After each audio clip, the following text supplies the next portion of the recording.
What's up, everybody? Pixel Leader here from PixconGG, and today we're doing episode 5 of Let Me Look It Up.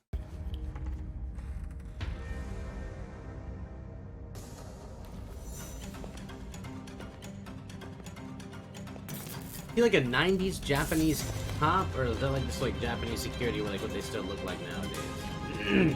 It's probably. Oh, it is security. It says security, yeah, on the side of his arm, yeah.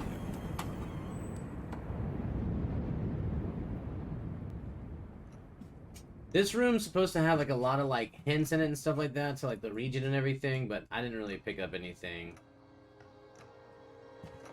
Yeah, because you're probably supposed to pause and like grab your Like the coffee, yeah, exactly, yeah, like the coffee, like stuff like that. I don't know. Maybe it's like Italy or something.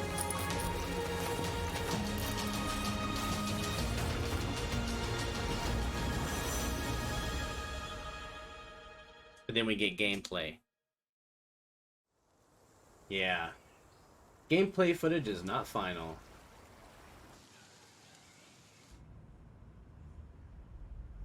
It looks a little choppy too. But for Pokemon, it looks great. Like, that does look great. I can see, I mean, the windmills, they do not look that good. Like, I'm not here to rip this apart though. I mean, this still looks good for Pokemon. Like, everything. It's a Pokemon game. Yeah, exactly. That looks cool. That looks cool. That looks cool. It's choppy, but it's cool. That's cool. Oh, man, but let me just back this up real quick. I mean, I know it said gameplay is not final, or game footage is not final, but look at these textures right here on this little wall thing. Like, oh, man, I don't think that's just Blur doing that. I think those are some... I don't know why they don't beef up the graphics.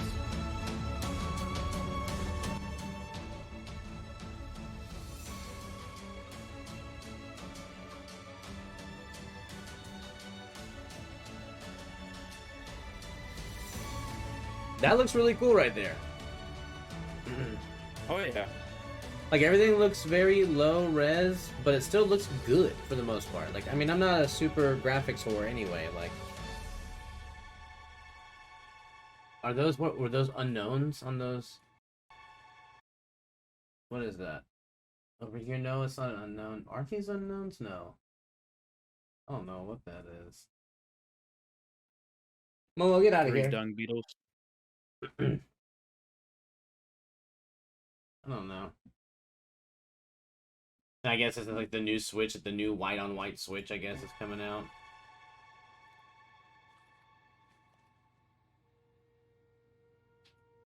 See, like, the grapes and the oranges, like, that's gotta be a specific country somewhere. Like, what country is known for grapes and Italy? Most orange winemaking can be found in Italy.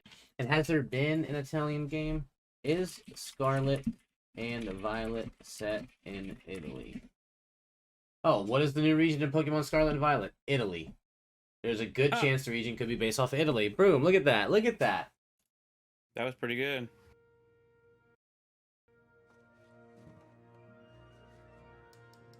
Oh, and it's Scarlet, like the oranges. Like, look, when he looks at this door. Yeah. Look, you can see it's like violet grapes and scarlet oranges. The Italian Pokemon game. Okay. The new starters. Out of the new starters, bro, I'm not gonna lie. Like the cat, it's like, okay, cool, we get another cat. But this guy, it's about to show, bro. This guy looks like he's gonna be my homie. Fukoko? Come on now. Fukoko? And I think his name's like Braxley or Quaxley or whatever it is. Yeah, I know which one I would start with. Which one? The fire one? Yep. Yes, absolutely.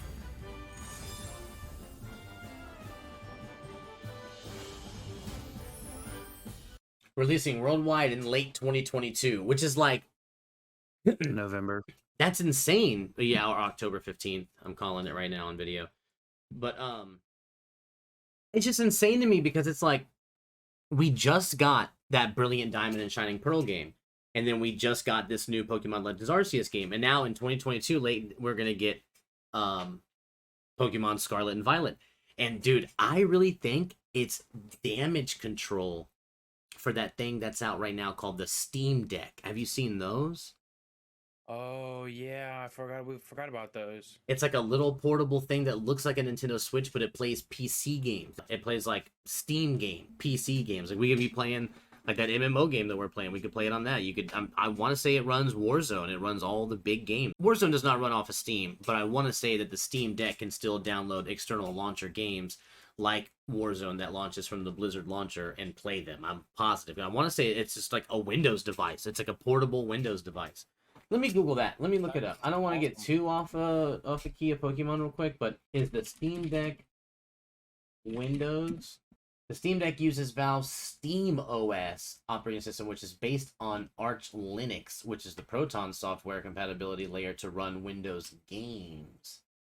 Steam OS launches into a big picture mode like view. You can install Windows on a Steam Deck. Okay, so let me Google this. Can a Steam Deck play Warzone? This is February 27th, 2022. Why Call of Duty Warzone is not on the Steam Deck? So Call of Duty Warzone is not on the Steam Deck. Man, if it ever becomes on the Steam Deck, that might be pretty huge. Maybe, but I couldn't play no damn portable Warzone. Like, I could not do that. No, you might as well download it on your phone, I guess. I like Warzone, but I don't know. I like playing COD Mobile, but even then I like playing it with a keyboard and mouse. Unless I am on the road, unless I'm traveling, like I have to play it on my phone. I'm like, okay, this is fine. But I don't know. Steam Deck seems cool, but I do see why it could be a threat to the Nintendo Switch. But at the same time, the Steam Deck's not going to be running Switch games unless they get emulators running. But even then, an emulator's not going to run a Switch game like a Switch machine will. But still, I guarantee Pokemon coming out this quick, it's either them just kind of wanting more money, I guess, and knowing that we're throwing cash at it regardless of what it is, or it, like I said, damage control for the Steam Deck, making sure that there's a reason to have a Switch over a Steam Deck, which would be the growing Pokemon franchise. Honestly, it's probably a little bit of both. Yeah. Because you revamp the Pokemon series, and that's gonna Pokemon by itself sells, and also with what's going on with the Steam Deck coming out, it also helps you keep yourself relevant and keep bringing in the money. So definitely a little bit of both, probably. Yeah, it's a shame that you don't play Pokemon like at all. What is the last? Have you played any Pokemon games? I played Red. The last times that I played Pokemon was on the Game Boy Advance and Game Boy Color. Those are the last games that I played. I haven't played anything new. But have you ever played one like to completion? Like, have you ever beaten a Pokemon game, or have you just tinkered with them? I tinkered with the red one. I beat the yellow one, but that's probably the only one I beat. I think you should go back and play some of them. Like, I wouldn't say go through the whole franchise, because some of them are extremely boring, but I'm not going to lie. With technology nowadays, you could go through a certain route of obtaining your Game Boy game on your computer, and you could play it in like 8 times speed, and you can beat Pokemon Red, Blue, Gold, and Silver in like literally a day. You could probably beat one game from the first generation and one game from the second generation in one day with the 8 times speed on the emulator. Easy. I would recommend it. Just download them, add them to the list of things I need to play on the emulators. For real, there's a lot of games that you haven't played, but there's also a lot of games you have played. You have played a lot of games, but you did miss out on a lot. Like, you haven't really played Metal Gear. No, I know. Yeah, we're gonna make up for that, especially with getting the new computers. Gonna help in that situation to download things to my emulator. I actually love those games as much as I love playing competitive FPS. When it comes to like single player games, stuff like that, I love Metal Gear. But I'm not gonna lie, I also kind of play them in a kind of competitive way. I've always been the guy that's like, so when I was really young, Metal Gear Solid 3 was like my shit. When that came out, it was on and popping. I was already a Metal Gear Solid fan. And when that came out, it was the height of Metal Gear. Like, that was the best Metal Gear game ever to date. Still, it's the best. But dude, just the fact that there were challenges where it's like beat the game without getting spotted. Like, it is hard, especially when you're as young as I was back then. It was hard. And I was like, I'm doing it anyway. And I would sit there and I would like, just like keep spoofing my save, like, just keep like reloading my save game until I beat that game with no alerts, to the point to where now when I play years and years later, when I still play Metal Gear Solid 3, I just graze through that game like butter. That's why you can attempt to try to break records and play them as fast as you can and run through them. And those games are, I mean, I haven't played them, but I've seen them been played, and I do like them. They are. It's a good story. It's a good game. Yeah, dude, they're And fun. Yeah, they are. They have probably one good of the stories. best ones. The stories are a little cheesy in some ways, and they do kind of get lost in a way. But man, are they good? Metal Gear Solid 4 for the PS3. That was also. It was just like it was like the turn of an era. It's like the height of gaming now. It's like we're getting better graphics. Games are gonna start looking like this. Metal Gear Solid 3 or Metal Gear Solid 4 for the PS3 looked fantastic for it being released so close to the launch of the PS3. I'm not saying other games didn't look great. When I got my first PS3, I played Assassin's Creed 1 on it, and my mom got it for me for Christmas. She only got me one game, and it had to have been the best game she could have picked off the damn shelves, Assassin's Creed 1, because just for that time, even though Assassin's Creed 1 kind of pales in comparison to the rest of them, like the game immediately jumps to being 10 times more fun in Assassin's Creed 2, but Assassin's Creed 1 at the time, just those graphics diving off the things that, oh man, yeah, that game was so Amazing. awesome. Yes, it was so good looking. But yeah, you need to catch up on Metal Gear. Those were always really good games. But you told me, I heard from you, as a matter of factly, I Am Legend 2. What's that about? We should look that up. What's going on with that? Oh yeah, it's gonna have Michael B. Jordan in it and Will Smith. So that actually brings up a lot of questions. Yeah, I Am Legend 2. One day ago, it says Will Smith and Michael B. Jordan are teaming up for an I Am Legend sequel. Going to star and produce. That's kind of worrisome, but not really. They've got a lot of money. But spoiler alert, Will's character notably sacrifices himself for the cure. See, so they're saying that still in an alternate ending, however, Robert survives. Yeah, exactly. And if you didn't know that, if anybody watching has seen I Am Legend, there are two endings to the movie. There's an ending where he dies, and there's an ending where he lives. If you have it on just like any DVD copy, I don't even think you need a special copy. Like any DVD copy will have that alternate ending. You just got to go to your little bonus features and click on it. On Friday, Will Smith teased the second chapter, sharing a still from the film on Instagram and tagging Michael B. Jordan. Naturally, it led to an explosion of excitement from fans who flooded the comment sections with variations of I Am Legend 2 ? The original screenwriter, Oscar winner Akiva Goldsman will return. Okay, so it's the same guy as the first one. So, and I'm not gonna lie, I Am Legend 1, I can't sit there, I can't really be like, man, that was a great movie, but like also at the same time, it kind of was. It plays slow, but it also, that slowness is what builds up to like coming to terms with how deep his situation is, how he really is alone, and that the slowness of the movie really gets you to feel like he is alone in the city or whatever, to the point to where when he finally hears like a signal or finally finds out that anybody else is alive, that excitement is very real to you as well, because you're watching the movie and you've been building up this loneliness, you're really coming to accept just that situation, and all of a sudden you're like, oh my god, how would you feel if this was your situation? And then boom, you finally made contact with another human being. You may not be alone, you know what I'm saying? Bless you. About halfway through the movie, the man literally thinks that he is the only human left. Man's talking to mannequins, bro. Losing his mind almost. Absolutely. Unfortunately. But yeah, I Am Legend 2, but that's the thing. It's like, so it's like, what ending would they go with? Are they going to go with the ending where he dies? Or are they going to go with the ending where he lives? Because he can still be in the movie if he dies as like flashbacks. Because I'm pretty sure he was heavily involved with... Was he like heavily involved with the disease? I think he was. He's Dr. Robert Neville. Yeah. He's the one that designed the cure for... cancer that turned everybody fucked up. That's what it was. Right. Yep. And then, yep. And then he was tasked with fixing it, and he wasn't able to. Right. And that's what I'm saying. So he could technically just be in flashbacks. But I don't know. They could also go with the alternate ending where he survives and they go to that town or whatever, and Michael B. Jordan's one of the people there, like a survivor or whatever, and they do some kind of cool adventure into the city and try to do more finding the cure type shit. So if you watch the alternate ending and the one where he survives, maybe he and Michael B. Jordan team up and go looking for the patient that they saved. And what you remember, she gets taken off by who I'm assuming maybe her husband or whatever, I don't know if they still look at themselves like that, the zombie vampire things, but because he leaves with her. So maybe he leaves with the patient that you saved.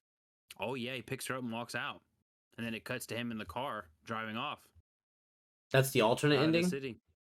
Yep. Man.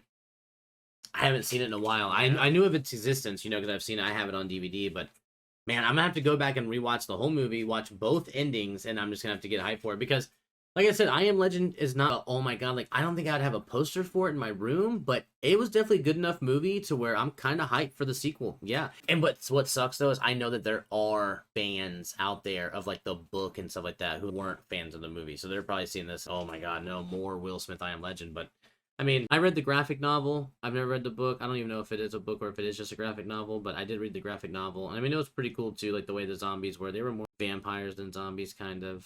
But still, no, I mean, the movies, to be honest, I'm hyped for a sequel. I Am Legend 2 sounds like it would be kind of gas, as long as it's done right. Yeah, yeah, definitely. Don't make it too big of a stretch. Kind of keep it in, because the way that you had set up the first one was so realistic. The first one was so realistic. In It the was. sense It of, did have a kind of, yeah, a realistic setting to where, like, you watch the movie and you're like, damn, this could literally happen. oh yeah, oh yeah, definitely. I hope it's a good movie. And you know, for someone like me who, when I watched the movie the first time, the ending that I got was him dying. I recently just saw the alternate ending because I just never really knew about it. Mm-hmm. And as someone who thought he died at the end, seeing that he could have lived, I think that was the better ending, in my opinion.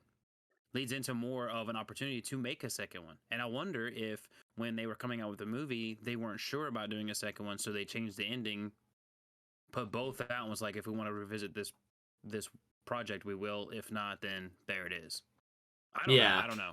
Well, a lot of movies get filmed with alternate endings anyway. Like tons of movies get filmed with alternate endings, but sometimes, they would rather just not show. Even one of my favorite movies, Army of Darkness, has its alternate ending. The original ending, or the ending in the movie that you get to see organically, is him going back to his timeline, working at S Mart again, and figuring out that the timelines are still kind of merged. And then he's working at S Mart, talking to the director, actually, Sam Raimi, but Sam Raimi's playing a co-worker of his, and he's telling him a story. All of a sudden, one of the people inside the store turns into a Deadite, and he's on Hail to the King, baby. But in the alternate ending, he does the spell to go back in time, and when he does, he goes like too far forward, and Earth's been ended. It's just like steel beams and orange fog and nothingness. Mm. Which is still pretty cool. It's a pretty cool little ending or whatever to see, but I'm glad that's not the one they pinned in because I've never really been a fan of the bad ending. It works when it works. I'm not upset that Scarface dies at the end. Like, that doesn't upset me. That's a good movie. I love that movie. It just kind of seemed like there was a certain trend, and it kind of started with like the whole Game of Thrones thing. When Game of Thrones, everything is like we'll just kill off whoever. Don't get attached because people will die. And I feel like that kind of started the whole where people were like, we need to kill more people off of our shows and movies, and we also need to give people bad ending. Like, a bad ending is a good ending, and I don't think that that's true. I think that trend is terrible. Yeah, I've never been a fan.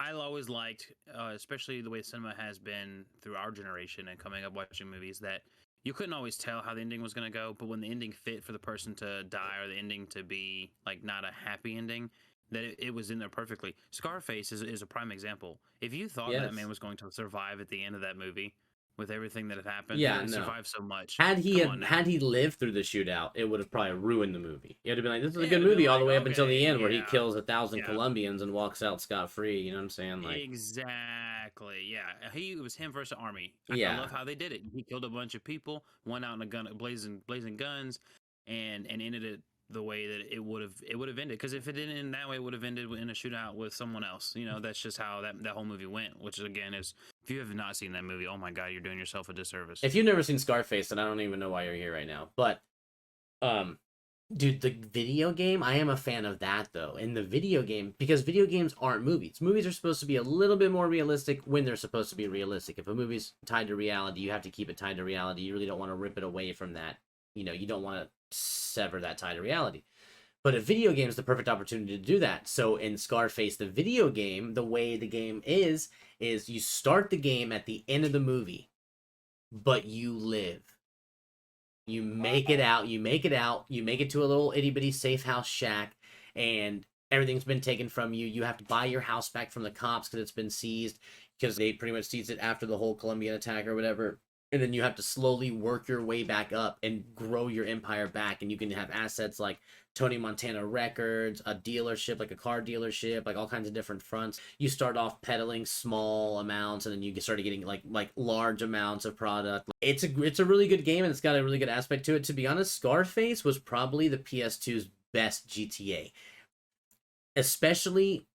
And if it's not, it definitely is number 2. The only thing that would beat it is San Andreas. The only other free roam driver, because Driver 3 is not beating it, Vice City's not beating it, GTA 3 is not beating it.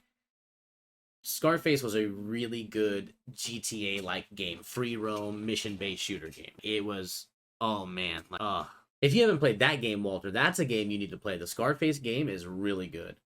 Yeah, I never played it. I definitely watched some people play it. I never bought it myself. It But is yeah, really definitely good. something. After hearing you talk about it again, it's definitely something I need to add to my list. I'm gonna create a list, and we're just gonna go through and just beat games. Yeah, I seen it at the game store or whatever. It's like one of the like kind of pricier ones, but not really. It's like a $40 game if you want it like with the box and everything. Like that's pretty much like roughly we're gonna pay about 30-40 bucks still for it, even though it's a PS2 game. Yeah, the game market on prices of games and consoles and things from the past has skyrocketed. Yeah, there are some titles that are still kind of in that perfect region. Right now is a really good time to buy PS3 and Xbox 360 games. If you are a fan of PS3 titles or Xbox 360 titles, you should buy them right now because only ones that are really high ticketed are the ones that are super niche or super limited, like that Godzilla game. I want to say that's a PS3 game, and it's ridiculously expensive. It's way overpriced. It's like I don't remember how much it is. I don't want to overvalue it, but I want to say like it's like a $400 to $500 game, which is pretty insane, especially for a PS3 game. Same thing for Splatterhouse. That's a PS3 game. Let me look it up. Let me look up Splatterhouse PS3. So I want, let's say like Mercari, a good seller on Mercari. So I'm not sure the differences here, but I've got one on Mercari right now for 80 bucks. I've got one for 230. Oh, this 230 is sealed. Okay, so it goes for about 80 bucks. Splatterhouse does. Godzilla PS3. eBay 250. eBay used 60. That's not the same game. That's not it. This one's $199 on eBay, and then this one's 250 on eBay. This guy's got it on eBay again, $200. Godzilla PS3 sealed. Okay. I bet somebody bought this game one day for $7 somewhere, and then all of a sudden the Godzilla movies, yeah, and all of a sudden now people are like, I'll pay you $250 for it. Yeah, and 2 Godzilla movies come out, and all of a sudden that stuff's worth a couple $100. Yeah, Nintendo products, those are one of the things where it's like if you can get them, but 9 times out of 10 they are already going to be expensive. Like, what's the going rate for like a Pokemon Heart Gold? So this guy on Mercari has got 2 that look pretty legit. They look dark enough to be purple, like they're supposed to be, and then but they're still $300 for the duo. Yeah, this guy's got an official Pokemon Heart Gold with the box, with the booklet, with the cart, everything, $230. That's a lot. Yeah, it is. Yeah, the price of games has definitely gotten ridiculous, but to be honest, it's going to get worse everywhere. Just collectors alone. Baseball cards kind of really started the whole thing in a way. But people have always collected, really. So you can't say baseball cards. People have always collected, and people will always collect. But baseball cards are really where it started getting the money involved in something that really means nothing. It really started with just art in general, paintings, etc. Because how much is that canvas? How much was that paint? You know what I'm saying? Like, really, etc., etc. Most expensive baseball card. We're not even going to go into Pokemon and all that stuff right now. We're just going to stick with baseball. Okay, 9 of the most valuable baseball cards. So this is September 8th, 2021. So this is rather recent. An Honest Wagner, $6.6 million. My God. And guess what? I can make you that card. You ain't gotta pay that money. A Mickey Mantle card that I actually have, but I don't have this variant of it, but I have like a non-reprint version like of this card, technically. $5.2 million. Yeah. Wow. Babe Ruth, $4.2 million. Mike Trout card, $3.9 million. Nolan Ryan, $600,000. Jackie Robinson, $392,000. Joe DiMaggio, $218,000. Something recently just happened. There was like a bid. Recent MLB card auction. Right, this is what I'm talking about. An autographed card of Yankees prospect Jason Dominguez sells for $474,000 at auction. He's a Yankees prospect. It's ridiculous. In the New York Yankees organization, he is 19 years old. His baseball card has sold for $500,000 already. 19 years old. That's crazy, dude. Like, whose rookie card sells for a lot of money the year that they're a rookie? And he's not even a rookie yet. Rookie cards are usually, you have to build your stats up first and become a great, and then if people happen to hold on to your rookie card, that rookie card is now valuable. So, something that's very recent, as 12:54 p.m. today, DC League of Super Pets teaser confirms Keanu Reeves as Batman. Keanu Reeves is Batman and what? An upcoming DC Comics animated feature film DC. Animated, so he's going to be the voice. Yeah. You can hear it right now. Hear Keanu as Batman in the new DC League of Super Pets trailer. Kevin Hart will be in it too. Oh, man. It'll also have Ben Schwartz, which is the voice of Sonic the Hedgehog, and John Ralphio from Parks and Recreation. The Rock's in it. Dwayne Johnson, yeah. You are a dog. I am the Batman. So this is like a for kids movie, though. Yeah. Oh, yes. Great with people. Still, something, I'll be honest with you, something I'll probably watch after it comes out. My family was taken from me. As a puppy, I was taken from my family. It's going to be fun. That's Kevin Hart right there. And it's probably going to have a little bit of humor in it. No one With Kevin Hart and The Rock. Watch. Just watch. It keeps getting better. What the heck?